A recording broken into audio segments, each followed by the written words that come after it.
So this particular topic is called partial fractions, and it's sometimes referred to as partial fraction decomposition. And it's less of a technique that is about performing integration and solving integrals as it is for tackling kind of a process that we do back in Algebra 1 class. And to kind of illustrate what I mean, let's take a blast to the past and let's kind of remember a problem of the following nature. If I were to give you the fraction 1 over x minus 1 minus 1 over x, okay? And I said I wanted you to add these together or subtract these fractions, right? Basically combine these fractions into one. The way we would have to do it all the way from algebra class would be to get common denominators. And so that would look like multiplying the top and bottom of this left fraction by x and multiplying the top and bottom of this right fraction by x minus 1.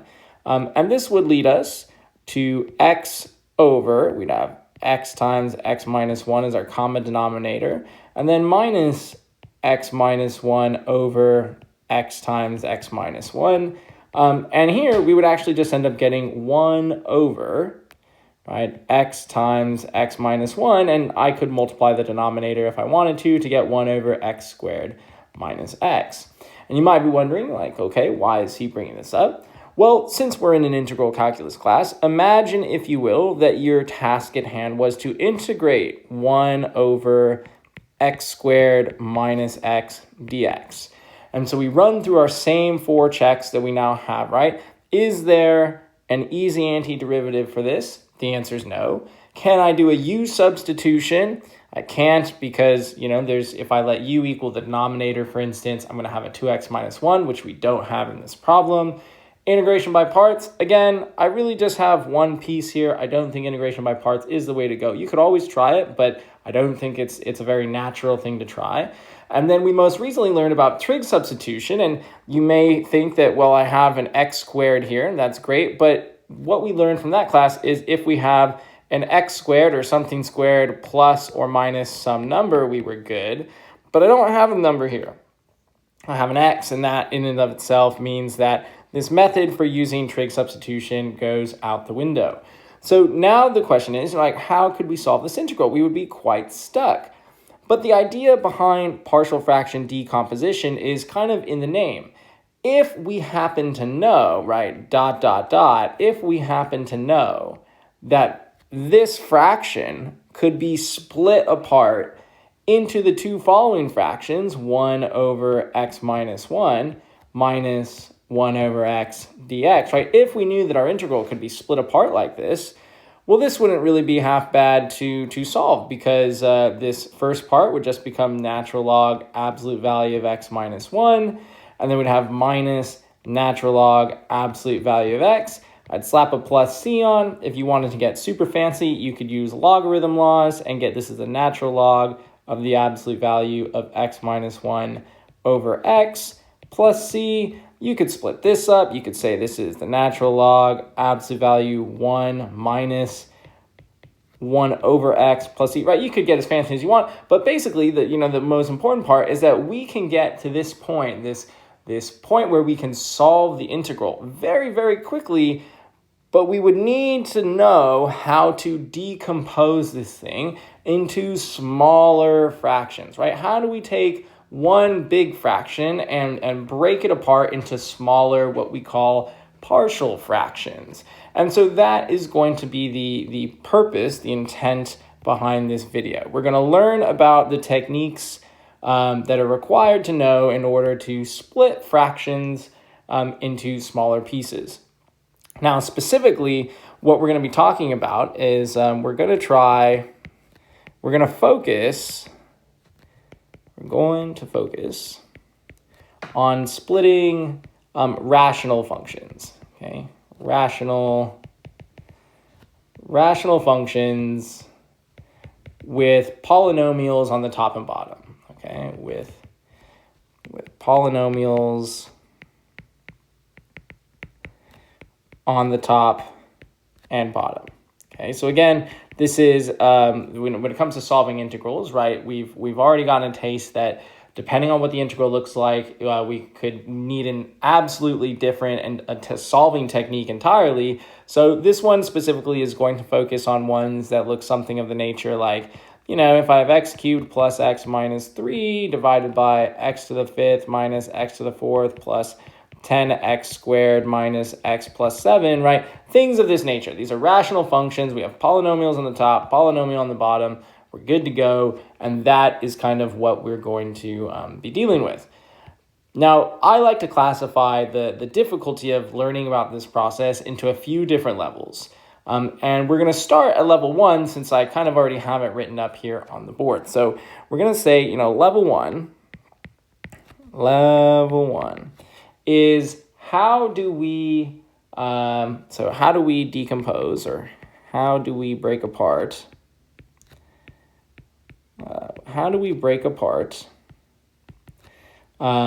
A fraction where the two following criteria are met. So number one, the first criteria is that the degree of the bottom has to be larger than the degree of the top. And by degree, we mean what is the highest power that's present in that polynomial. So the degree on the bottom has to be greater than the degree on the top. And number two, we're going to say that the bottom only has linear terms. So the bottom can be broken up into linear terms. And what we mean by linear terms, those are terms that are of the form a1 x to the first plus a sub 0, where a sub 0 and a sub 1 are real numbers. And so these would be things of the form like 2x plus 3. Maybe if a1 is 0, we might like 4 as a linear term. Negative 10x is a linear term, right? These are all linear terms. Basically, linear meaning that the highest power present is x to the first, okay? And so, for example, if I were to give you, the fraction 1 over x squared minus x, how would we break this up? And you say, well, we have to check that these criteria are met. This is kind of one of the easier ones. So the degree on the bottom is definitely larger than the degree on top. The degree on the top is 0 because, we have an x to the 0 up there. And in the bottom, the degree is 2, so that's set. And then this fraction, even though at first glance it doesn't look like it, we can break the denominator up in the following way by factoring out an x and getting x times x minus 1. And so we now have two linear terms, okay? And I guess let me modify my second criteria. So the bottom can be broken up into linear terms. I'm going to say that I want these linear terms to be distinct. So no repeating terms. So the bottom can be broken up into distinct linear terms. So what I mean by that, non-distinct linear terms would mean like if I had a fraction that was broken up into like x times x minus 1 times x minus 1, which would combine into x minus 1 squared. Those, that would be like we broke it up, but it has repeating terms, and so that would not qualify for this particular technique. And you're like, wow, these are some very specific criteria. Yes, they are. And I still think to this day that the best way to kind of get the hang of it is to just practice through some, and then you'll start noticing some patterns. Now, we're going to use our intuition of the fact that I have this process here and that we're starting now on the right side and we're slowly going to the left. And you may notice that the first thing I did was get to kind of this point. And so the next bit that we're going to do, right, in this process is we're going to recognize that, okay, we already know what the answer is, so I'm just going to highlight it over here. And we're going to use that as intuition to say that each of these terms that I've been able to factor the bottom into, each of those particular terms is going to end up as its own standalone fraction.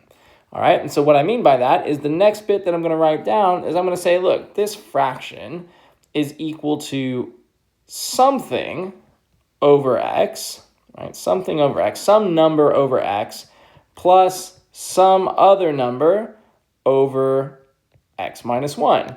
And this should be, this should make a lot of sense. We already know what those numbers are. For instance, a, it turns out, is going to be -1, and our b term here is going to be 1, like so. We know what we're going for, so hopefully it's not too ridiculous to think that this fraction should split up into a number over x and a number over x minus 1.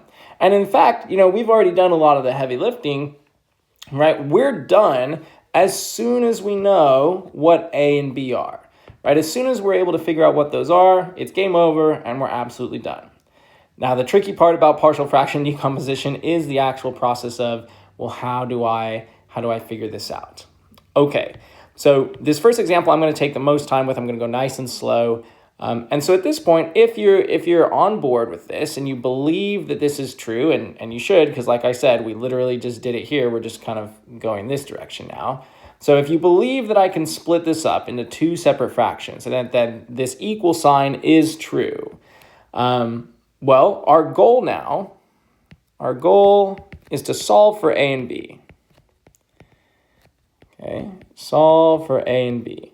And one of the first things that I would probably do here is I would work on getting common denominators on the right side, right? So if I get common denominators on the right-hand side, I'm going to multiply both sides, right? I'm going to multiply the top and bottom here by x minus 1. I'm going to multiply the top and bottom here by x. I'm going to do the same thing that I did before, and it's going to lead us, I'm just going to erase that for a second. It's going to lead us to the following thing. So we're going to get that the fraction on the left, 1 over x times x minus 1, is equal to a times x minus 1 all over x times x minus 1.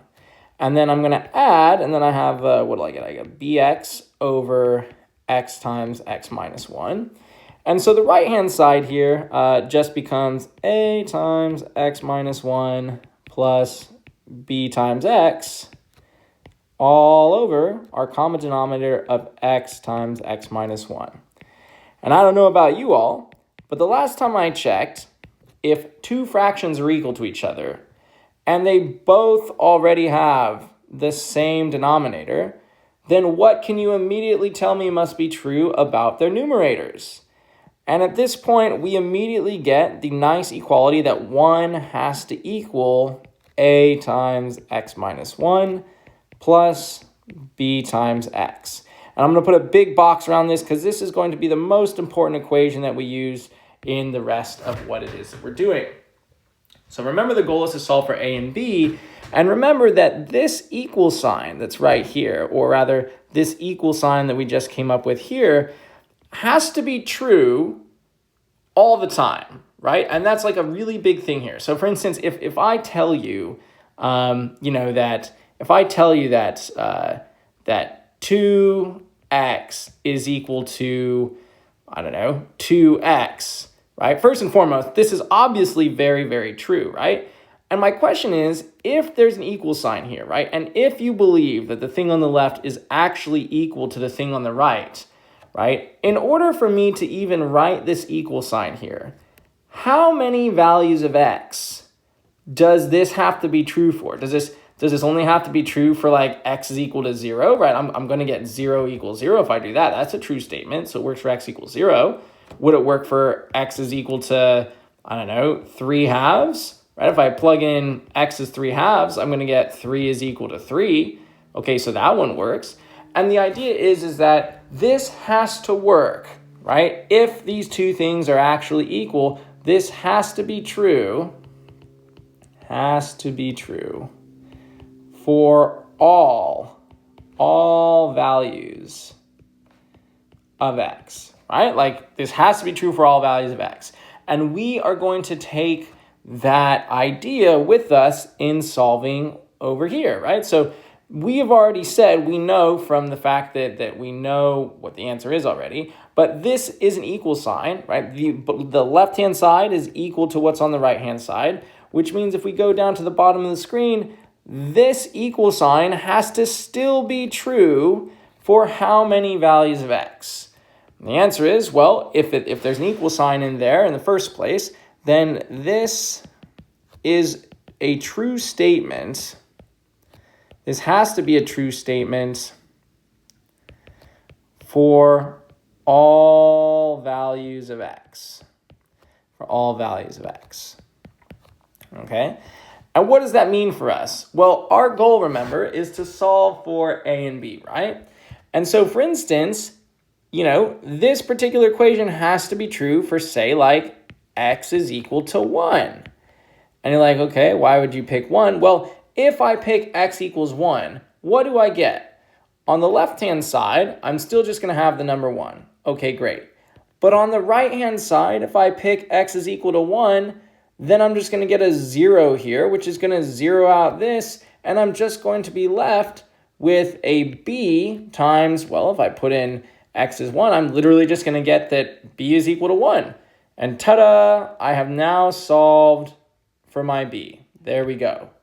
And I could try this again. I could say, okay, well, if it's true for x equals 1, and then it's true all the time, then it has to also be true for, say, like x is equal to 0, right? And if I plug in 0, I'm going to get 1 is equal to, well, I'm going to get a negative 1 in here, so a negative a. And then if I plug in 0 here, my b term is eviscerated, and so this immediately gives me that negative 1 is equal to a. And you may remember that, the conclusion that we've now reached is that in this fraction that we have up here at the top, that our answer is going to be that 1 over x times x minus 1 decomposes in the following way, where a is going to be negative 1 and our b is going to be a positive 1. And that should match the work that we did earlier in the video where we saw that this is indeed negative 1 and I get a positive 1 here for the b term. And so this is a level 1 sort of decomposition, okay?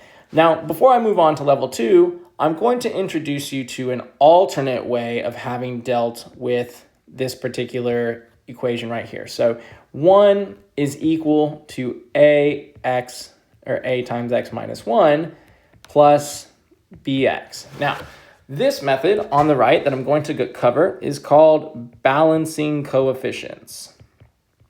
Balancing coefficients. And the reason why I'm going to show you two methods is because you're going to end up using these methods and cross-pollinate on harder examples where sometimes you don't just get the answers by plugging in x values, okay? And so what do I mean by this method of balancing coefficients? Maybe I'll kind of go and make some space here on the right. If I were to give you something like 2x squared plus 3x plus 4 is equal to ax squared plus bx plus c, well, what could you tell me has to be true about the value of a? And you would say, well, a has to equal 2, right? A definitely has to equal 2 because if not, right, like there's no other terms that have an x squared, right? There's nothing else that has an x squared. The only thing that has an x squared is this guy here and this guy here. And I would say, well, okay, well, how many x squareds are there on the right-hand side? And you say, well, there's a of them. That's how I got this a. And on the left-hand side, how many x squareds are there? And you say, well, that's 2 of them, right? And you would say, okay, well, then obviously a has to equal 2. And similarly, you could run down and say, okay, well, if there's an equal sign here, how many x's do we have on the left-hand side? And you say, okay, on the left-hand side, there's 3 of them. How many x's do I have on the right-hand side? You say, okay, well, I have b of them. So I'd say, well, 3 has to equal b, right? This is like the thinking that's kind of going in your head that no one really says out loud. And the reason why I'm bringing this up, kind of shuffling back over, is because we can do the same thing with this equation right here. I can go ahead and ask a question. I can say, okay, well, how many x to the first powers do I have on the left-hand side, right? This equation is supposedly equal, right? These are true. So how many do I have on the left-hand side? I say, okay, I don't have any of them. I don't see anything with an x to the first. So I'll put 0. Now, how about on the right-hand side? How many x to the first terms will I have? And you have to tell in your head, okay, if I multiply this in, I definitely have an ax, so I have a of them. And then over here, I have a b term, right? So I get a plus b has to be equal to 0. I say, okay, great. Put a little box around that. You say, okay, now this doesn't necessarily give me what A and B are right off the rip, but it does give me that A has to equal the negative of whatever B is equal to, right? And you may remember from your Algebra 1 class that if I have an equation with two variables in it, right? If I'm trying to solve for two variables, how many equations minimum do I need to solve for both of these variables? And the answer is that we need at least two equations, okay, to solve for A and B. And so we might say, okay, well, there's x to the first. Now, choosing x to the second, for instance, wouldn't really make much of sense because on the right-hand side of this equation, there's 0 x to the seconds. And on the left-hand side of this equation, there's also 0 of them. And this would be a pretty useless equation because it's always true, right? 0 equals 0 all the time. So instead of picking x to the second, why don't we pick x to the 0, or famously what we might just call constants, right? How many constants are there on the left-hand side? You say, no problem. There's one of them right there, just one. And on the right-hand side, you say, okay, how many just constant terms do we have? And you say, well, if I distributed in this A, I would have minus A constants on the right side, right? There's none over here that involve the B. This other term here would have an X. So you'd say, oh, okay, so the constants, in order to get this equality to happen, I would have to have this relationship, which immediately gives me that A is equal to -1. Fantastic. And if I know that A is equal to -1, then this is immediately going to give me that B has to equal +1 from the work that we did before, and our answers match from what we've done. And so the big takeaway is that if you had to solve the integral of 1 over x squared minus x dx, the idea is you could do partial fraction decomposition, and we could say, oh, so this is just going to be -1 over x plus 1 over x minus 1 dx. And I can integrate each of these in about 3 seconds and life is good. So even if, like, let's say you had a quiz on this, right? And you didn't know, right, what these numbers were. Let's say you were having a really hard time solving for them. But you remembered from the practice that we've done that this, factors, the denominator factors into x times x minus 1. And you say, I have two distinct linear terms. So this thing is going to, kind of split up into a over x plus b over x minus 1 dx. You could still solve this and say that this answer, right? Like I could split this into two integrals and say this is a times the integral of 1 over x dx plus b times the integral of 1 over x minus 1 dx. And then from here I could say, this is just going to be a times natural log absolute value of x plus b times the natural log of the absolute value of x minus 1 plus, our random c that we have in the end. And the whole point is that even if you haven't done the work, right, this section, really focuses on solving A and B. So if you were to solve a problem like this, you definitely wouldn't get 100%. But at the very least, you can indicate that that this is supposed to split in the following way, that you're supposed to solve for these things. And we can actually do the antiderivative part, right? Solving the antiderivative is fine. We just don't know what these little coefficients are. And that kind of isn't going to be too bad the better that we get at working with partial fractions. So normally I would keep going, but I've decided that, this is a good place to start. This is a good introduction video. So I'm going to let this video sit for a moment. This is level 1 on the easiest method. It involves doing the method of balancing coefficients to solve for A and B. And it also involves this other method, which I don't know if it has an actual name, but where you just plug in values for X and hopefully get the values for A and B as well. So some really good ideas here, some really good intuition, some building the ideas of what it is we're doing. And then if you go ahead and head on over to the next video, you're going to see levels 2, 3, 4, and maybe 4.5.